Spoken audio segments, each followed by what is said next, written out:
want to thank the Human Rights and Religious Freedom Journalism Awards for inviting me to participate today. What an honor. Journalism is a difficult profession under the best of circumstances. When powerful forces seek to suppress the truth, to censor information, the practice of journalism becomes even more difficult and all too often dangerous. Today's award nominees have already all won, and you have registered a win for democracy as you work under increasingly difficult circumstances, often at great personal risk, to bring essential truths about India, one of the most populous and diverse nations on the planet. The press is a barometer of the freedom of a country. This year, India fell 8 places in the Reporters Without Borders World Freedom Index, down to 150 of 180 countries. Like the United States, India is described as a democracy. But for a democracy to function, there must be a vigorous free press. Information must be accessible, not just to the elite, but to everyone. Today's nominees in the 5 award categories represent an incredible array of talented journalists, all of whom I want to heartily congratulate. Your work is not only informative, it's inspirational.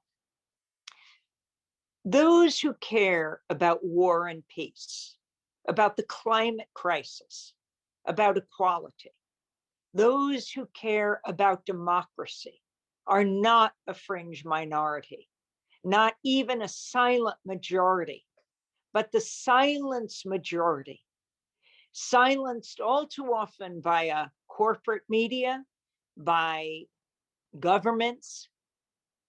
And it is critical that we take the media back, we reinforce independent media all over the world. I see the media as a huge kitchen table that stretches across the globe, that we all sit around and debate and discuss the most important issues of the day: war and peace, life and death.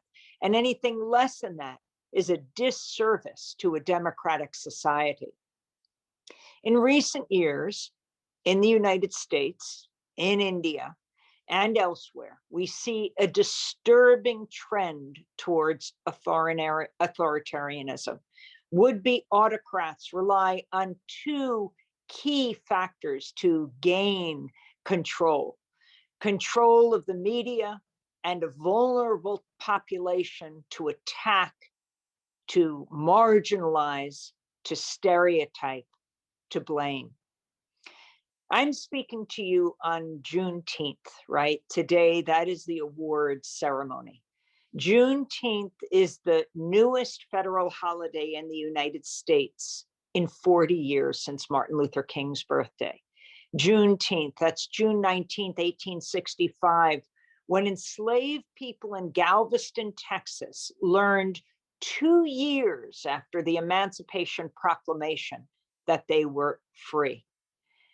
In our society, there is a big call to redress the historical horrors of slavery. And this is a way to begin, and that's to acknowledge that history.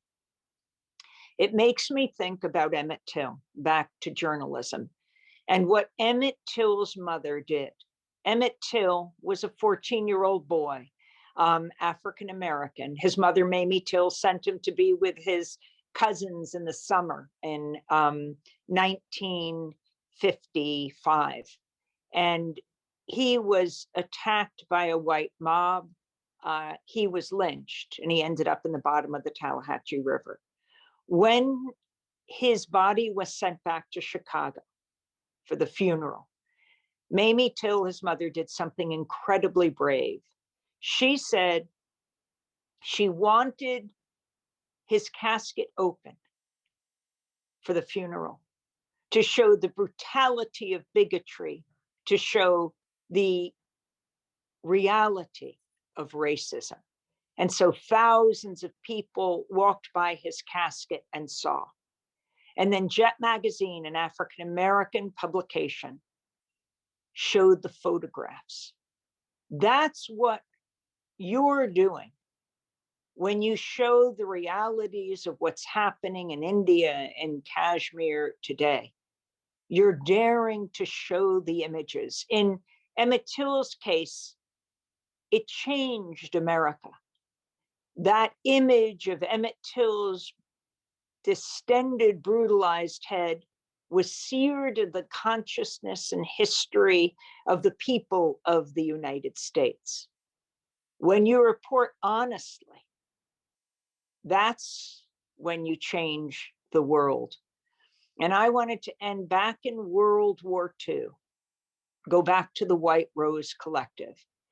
A brother and sister named Hans and Sophie Scholl. They weren't Jewish, they were Christian, but they thought, what can we do to show the world the Nazi atrocities? For starters, we have to make sure the Germans understand that they can't ever say we didn't know. And so they dropped leaflets, 5 in all. One of them said, "We will not be silent." And they had them dropped in atriums and marketplaces in the middle of the night. Hans and Sophie and their professor and others were caught by the Nazis. They were tried and they were beheaded.